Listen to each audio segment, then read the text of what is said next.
Teacher inquiry, it's like a systematic and intentional study of teachers' own practice. It is regarded like a form of professional learning. Teachers usually inquiry into their teaching actions in student learning with the aim to improve their teaching practice, for example, by introducing some changes. And they can measure aspects like related to student learning, but they can also measure the impact of these changes to student learning.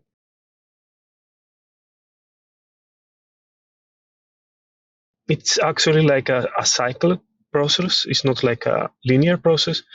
It might go through like an initial question that teachers have, and then they formulate a plan to collect data. They implement like a learning task or a lesson in the classroom, and then they can reflect based on this data and think how they can improve their own practice. It refers to their local practice. So usually they observe their local practice and they come up with a question. However, it might also come up from some research like findings. Often happens in a collaborative approach. So teachers they can document their inquiries and they have it in a shareable format so that they can share it with other teachers or with some mentors or the school leaders, as you mentioned, and they can reflect together on it. It might focus like on a pedagogical approach or a subject, but also might focus on student cohorts. And many teachers can formulate the same inquiry and they can work, for example, in 2 weeks on this problem together by doing it, observing their classroom.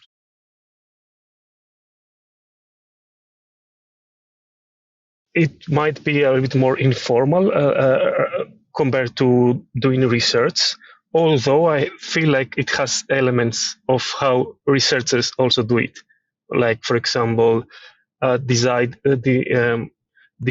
on a data collection plan, probably having in mind a method of doing that, and also being able to make conclusions based on some data and also share it with others. So it has common elements with researchers. It is usually, I think, based on observing their own local practice, or probably by a peer teacher, for example. After an informal discussion with the teacher, I have this problem with my students. What do you think? And it might emerge a topic, and then they want to inquiry on that. For example, one something for the future could be that as research communities are functioning, maybe also teacher communities function in a similar way, so that they do inquiries and then they share the results to some like teacher conferences, and then they all together contribute to a community of teachers. So it can have common elements like research communities and researchers.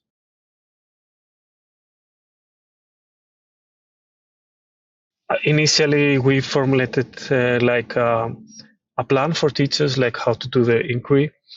As I told you, by starting from a problem, having a question, and then creating also an intervention that they can collect data, and then having the data, and then reflecting on the data, like let's say 4 steps.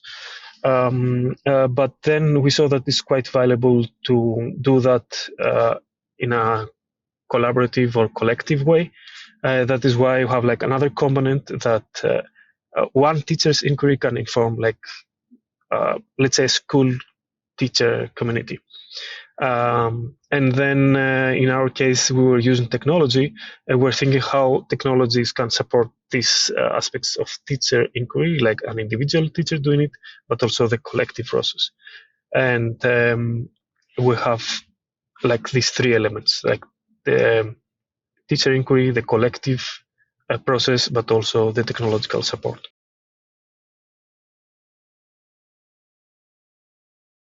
Sometimes you need to be a little bit more curious about some aspects. So that is why you want to reflect on your practice based on student data.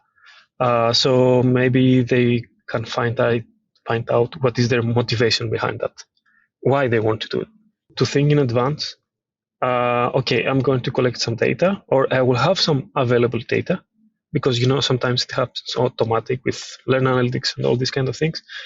To think in advance how this data will inform my new learning designs, my new lesson plans. They have to always connect it with some informed actions. They have to go out of this common like lesson of 45 minutes. They might have to devote more time for preparing that, doing that. But then, okay, it might be valuable because they will be able to share it with other teachers, to tell a story like based on data, and probably they will realize, oh, that is interesting for my practice. I want to do this in the future. So some very nice things might emerge. Another thing it might emerge could be based on the conversations they will have with the students after collecting the data. It could be time demanding, but it could be worth doing it. And then later on, it can become a little bit more automatic, or like they might have this kind of mindset of doing this data informed practice, and they might find also opportunities to do it on the fly. Like, let's say I found this data, and okay, let's go through a more systematic way now.